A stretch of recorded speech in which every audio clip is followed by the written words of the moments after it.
Welcome to the Stars in the Making with the mission to inspire and frame the future.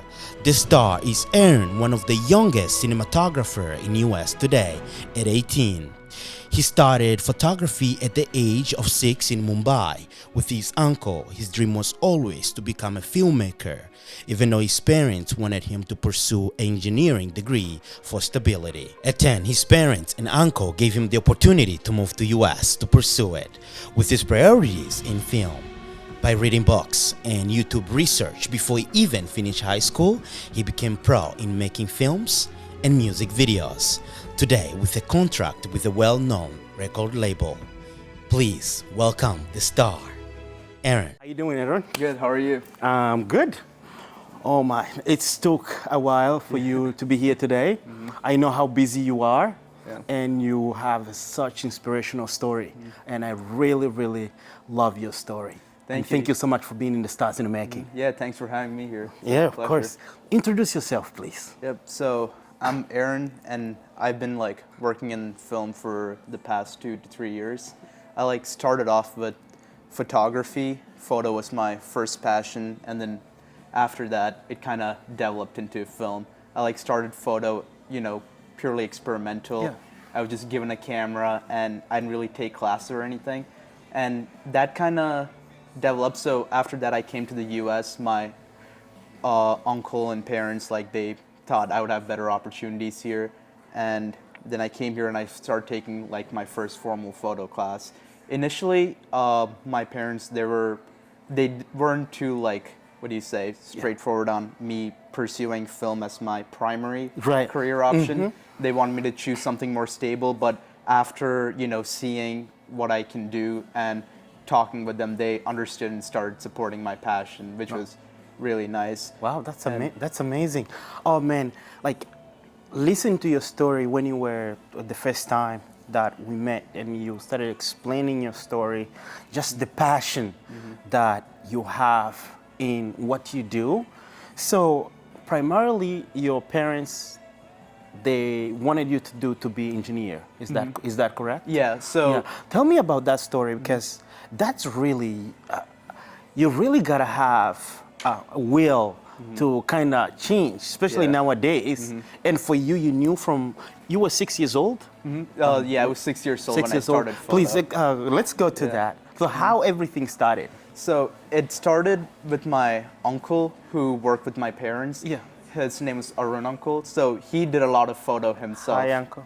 Yeah, he did a lot of photo himself. And just traveling with him, going on company travels together. I spent a lot of time with him, and he's the one who actually got me into photography. So one crazy thing I always think about is that if he had never exposed me to photo, then I would have never found my passion for film. Exactly. So it started off with him, and after that I slowly started developing that on my own. I went out, and my grandfather got me my first camera when I was in 4th grade, and then since then that was my striking time. I knew photo was something. It was something where I could express myself and also tell a story through just one frame. And that passion kind of developed, and I started experimenting more. And then my parents told me about the opportunity to come to the US. Initially, they were just thinking about me pursuing engineering or aeronautical engineering, actually. That was because as a kid, So, don't want to interrupt you. How do you convince your parents? So you wanted photography. Of course, your passion is photography. And how do you convince your parents in order for they accept photography as something that you wanted to pursue? So it was a very long and slow process. Yeah. So I bet. Yeah, initially they told me no. So it was a very long conversation. Right. It was the film industry and the photo industry. It's very unstable, and they wanted me to have a career that I can always fall back on. Of course. And just follow that on the side. Security. Security. But I knew that, if I had done that, I would have lived my life unhappy. Because that is not how I see myself ending up to be in the future. I love that. Because of that, I told them, film is what I really What want I to really do, wanna do. and I just stuck with it and followed it. Yeah, and especially for us, like, you know, coming from outside, you know, as you know, me originally from Angola, I can definitely understand where you come from, because our parents, they have that things like, okay, either you have to be this like doctor or engineering or stuff like that. If you want to choose something that they don't understand, that's like dangerous.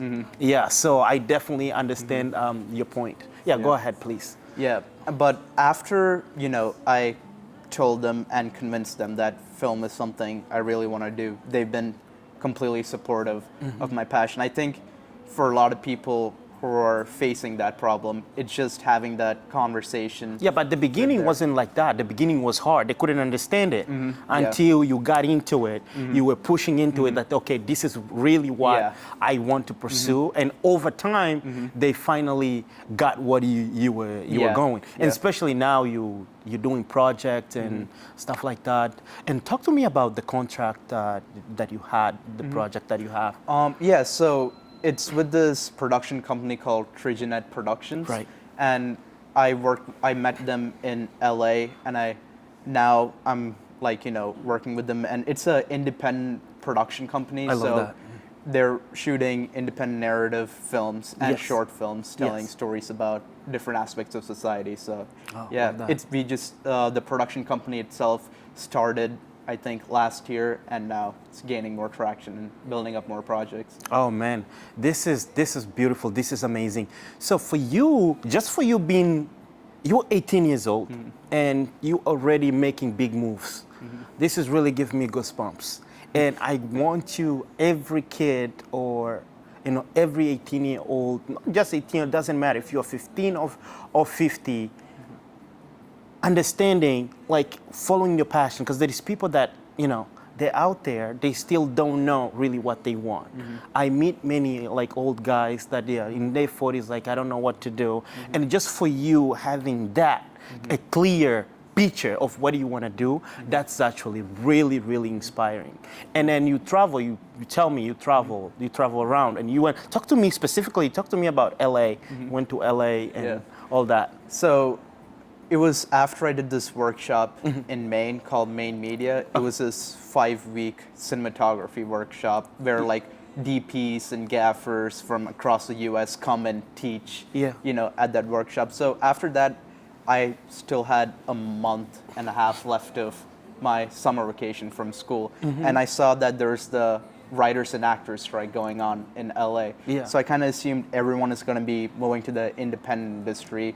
So I thought it would be a good time just to get out there and Yeah. network. So I ended up staying at this hostel for like $30 a night on Hollywood. Yeah. And that's where I actually met That's- the Trigenet Productions. Wow, And that's amazing, man. Yeah, thank you. Yeah, in the film industry especially, I feel like networking is a very important thing, Right, because right. the more people you network and build those connections with, the more possible projects you can work on later on. That's so true to the core, so true.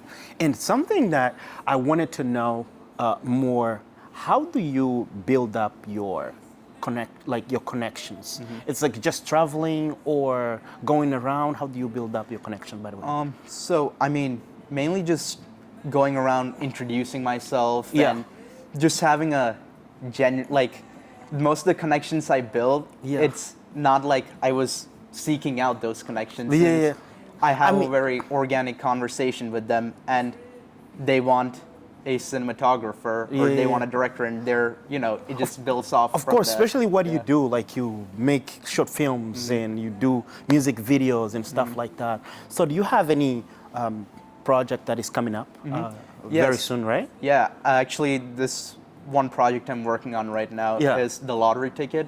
Oh. It's right now it's the pre-production stage, so I'm adapting Yeah. the short story Yeah. into screenplay. So it's a very dark story Yeah. that reveals how money can change and influence people's values and perspectives. It's a story about the dark side of human nature. Wow. Yeah. That's really, really amazing. So when that coming out, do you have a time frame on that? Yeah, so so the pre-production should be done by November, and I'm planning on having it shot December before Christmas. Wow. And released on January. That's really dope. Yeah. Talk to me about how do you kind of cope with school? Like how do you work with all this stuff that you're doing? Yeah, so it's... School, because you still you're in your last year, right? Yeah. Now, so how do you deal with everything? Yeah, so I went to a junior boarding school Yeah. first, and that went till 9th grade. Yeah. And I made this decision to repeat a year. So I Okay. did 9th grade twice. Yeah. So the good thing about that was I got to finish all of my course credits by the time I was in 10th grade. So 11th grade, I was just taking art classes and independent study classes, Yeah. which I use as time to do my film stuff. And also arts intensive, like for afternoon program, gave me 3 hours. So after the school day, Yeah. basically I'm just working on my film stuff. It is challenging at times because there's a lot of schoolwork from like AP courses and That's stuff right. like that. But I mean, sometimes you just gotta stay up till Wow. whenever and get those work done. That's really amazing, man. And there is something that so talk to me about your sacrifices. What do you have to do? Because I truly believe, there is too many kids, like I'll say 10-year-old, 20-year-old, whatever the case may be, that they really don't understand. They think that their knowledge only comes from school. And once they go to school, they come home, they keep playing video games and stuff like that. And I think what we were talking about for you is very different. That's why your story is very unique and strong. I really want to put it out there. So you had to do too many sacrifices. You were going to school, and also you were doing your research and like reading books in your field. Talk to me about that. How was your schedule like? So, I mean, I strongly believe that school gives you a general sense of everything, but then to really dive in and learn something you're passionate about, you have to do your own research outside of school, because school can only give you so much. And especially with the internet, the amount of knowledge that's accessible out there is insane. Like, I mean, you can find, like, for cinematographers, you Right. can find like different DPs who actually break down their lighting, what they used on set, Yeah. and those are all data points of reference you can use for your own like film. It's Right, like, right. oh, he did it that way, but what if I use that as a starting point? Yeah. But change these aspects of it. But coming back to the sacrifices part, I mean, there are definitely a lot of sacrifices I had to make, a lot of like connections with friends that Love I that. had to let go simply because I didn't have enough time. Talking about connections with friends. Yeah. So there is this saying that your closest friends, they will either build you or they will break you. That's so true what you just said. Yeah. So you had to let go many people. Yeah, because they were gonna break me. Especially with like, parties and stuff like that. Yeah. I mean, Of course, you're 18 years old, so yeah, go ahead. yeah, at some point you gotta prioritize your own career over that, your own passion, your own interest over that. And Yeah. for me, also, if you're passionate about what you're doing, it won't feel like a sacrifice because you're enjoying every single moment of it. You're enjoying the whole research process about it because you're genuinely interested in devoting that time and wanting to explore that field and learn more. So I love that. If you honestly ask me, I don't see it as a sacrifice, but like just following and doing what I love. And Yeah, what do you say? Like, if you're passionate about what you're doing, you don't feel that as a sacrifice. That's really a good point. Because I believe that many people, not just kids, generally, there is people that are doing things that they don't really like, and they're forcing themselves keep doing the same thing for decades, even. It's like that's why I always say, if you're in your 20s, 30s, whatever, this is really the time to make mistakes, because even if you fail, you can still, bounce back and do something else or whatever the case may be. But there is people that, they keep is the same position for years and years. They just got old there, and then, because once you pass your old age, it's kind of hard. I mean, you can still do it, but it's hard to come up. But if you're young, you can definitely do it. Now, I really love that mindset that you just bring. It's something I wanted, like, what is your, I think your knowledge in such a young age is just so amazing. I wanted to know, so where did you got this from? Like, I wanted to know about your background, your parents. What is the work ethic that maybe you learned from your parents? I mean, for my parents, it just like dedication, I guess. Like, my mom always used to tell me, like, if you're doing something, give your 200% at whatever you're doing. And I mean, that's what I've always been doing. Like, even if it's something small, like shooting a documentary or shooting a bigger short film, I always like approach the project like that is what I want to do at that moment, and that's the only thing I want to do, and just give it my all.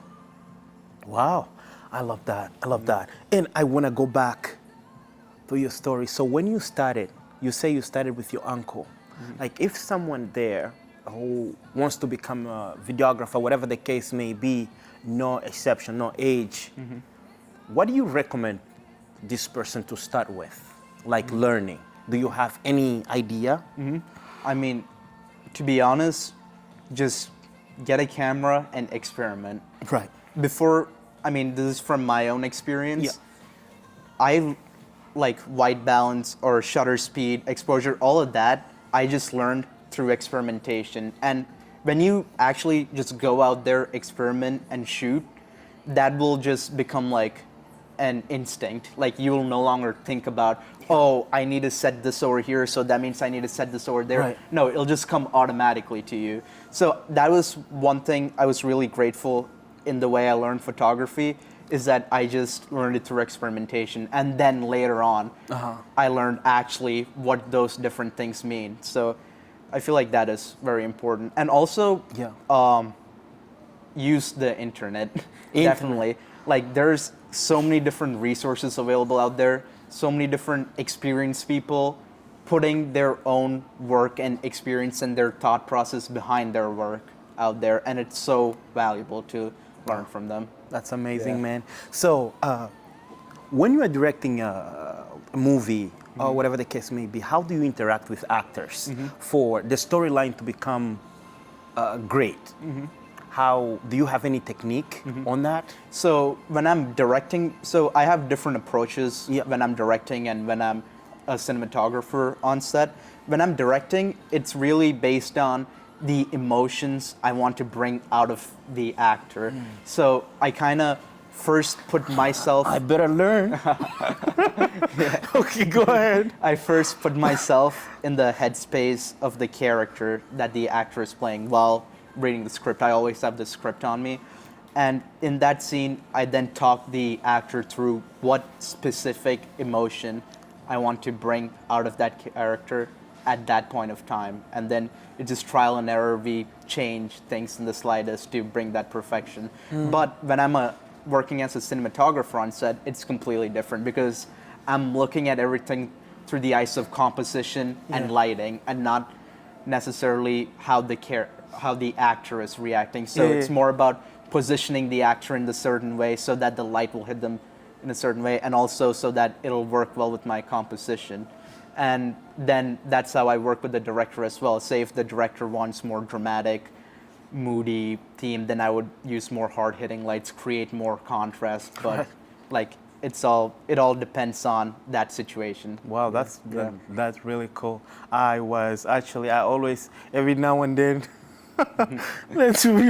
every now and then I laugh with Shams. I fight with Shams. Say, Shams, I need more light. You know, I'm dark skin, need more light. Shams like, Ricardo, that's enough. No more light. So it's really funny. We always like arguing about these lighting things. It's really amazing. Oh man, I really, really, really love it. So the upcoming project, you told me about going to Miami the end of this year. You will go to Florida? Yeah, so that is something I can't. Okay, do not. Okay. don't. Yeah. You have too many projects. You can't put it out there for now. It's too early. I definitely understand it. Yeah, so where do you see yourself a few years from now? Maybe 5, 10 years from now? Definitely working on bigger sets as cinematographer, like Awesome. lighting and camera work is really my passion. So I want to be a commercial DP, but doing indie projects, like more passion projects on the side where I direct. Do you have any story that maybe it's untold story that you want to bring to life in someday in the future? Not necessarily a specific story, Yeah. but the indie projects I mentioned on that I want to be working on as the director in the future and that I'm working on right now is all about showing a different side of society that is not necessarily like shown to people. For example, the lottery ticket, it Yeah. shows how money is a bad influence on human mind. And also the last short film I worked on, Lamb to the Slaughter, it was about the misogyny in our society Yeah. and how it forces women to wear a mask in certain situations. Oh, I see. So it's all, the stories I want to show are more about what humans are really like than dark and nasty side of humans. Because I feel like if everyone made happy stories that always ended in a happy ending, then we would all be living in a fantasy because real life is not always Is happy. not that. I love Yeah. that you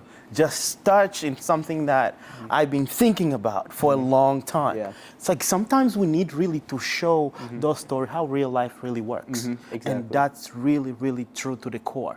And more than that, educate other people, like break the bubble that people are in, because I feel like it's very important to understand different people's struggles, what other people have to go through in their life to get a better understanding and appreciation of your own life. Oh man, that's really, really amazing. I love that. And so, do you want to work also in India, or do you specifically want to focus in the States? No, I would definitely want to work in India. I would definitely want to work in both Both, industry, yeah. Indian and, And the US. U.S. Like most of my inspiration for from my storytelling style and directing style definitely comes from India, and especially the South Indian film industry in Yeah. India. Not so much Bollywood, but the South Indian film industry is doing mainly exactly what I talked about, telling a common man's story and educating other people in the common struggles that are there in our society that is not, very broadly told. Awesome. Yeah. Love that.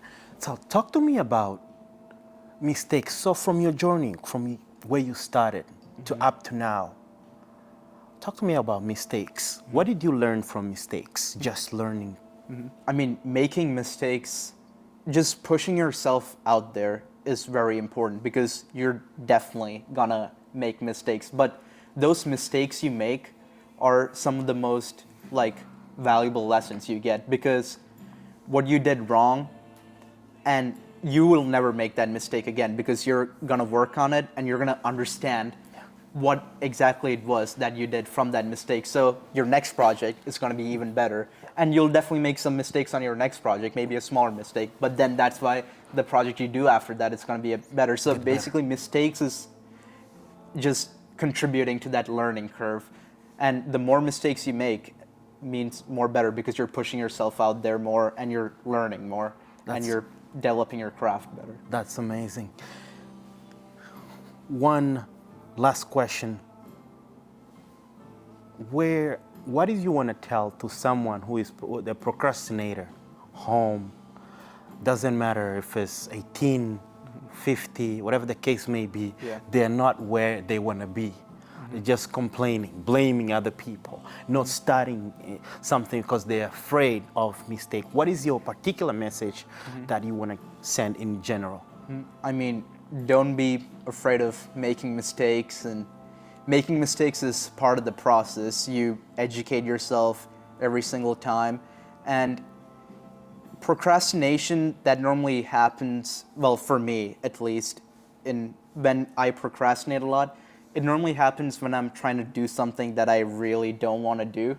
But find that one thing that you're really passionate about and you really want to do, and you see yourself doing that 10, 15 years down the line and just give it all you got and follow that. And because at the end of the day, there's no point in following something just for the money or just for, the fame if it doesn't really make you happy. Just follow something that makes you happy and motivates you to wake up out of the bed and start your day.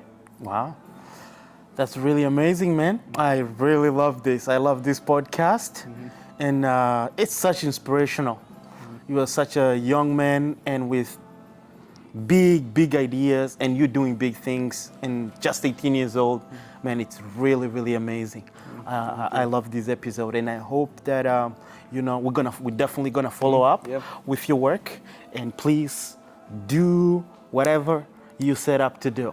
Never, ever give up. Like, we believe in you in the stars here, in the stars in making. I believe in you so much, and you are such inspiration, and I want to see you way far.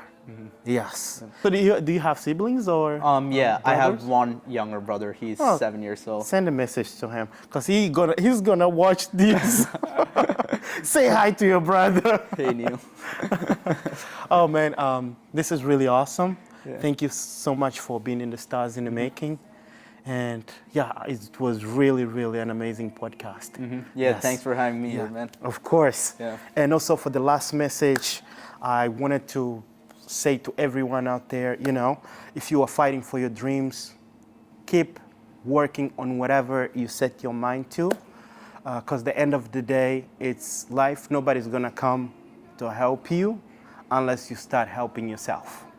So put those calculated risks, do whatever you have to do in order, if you want to win in life. So my name is Ricardo, and this is the Stars in the Making. We out.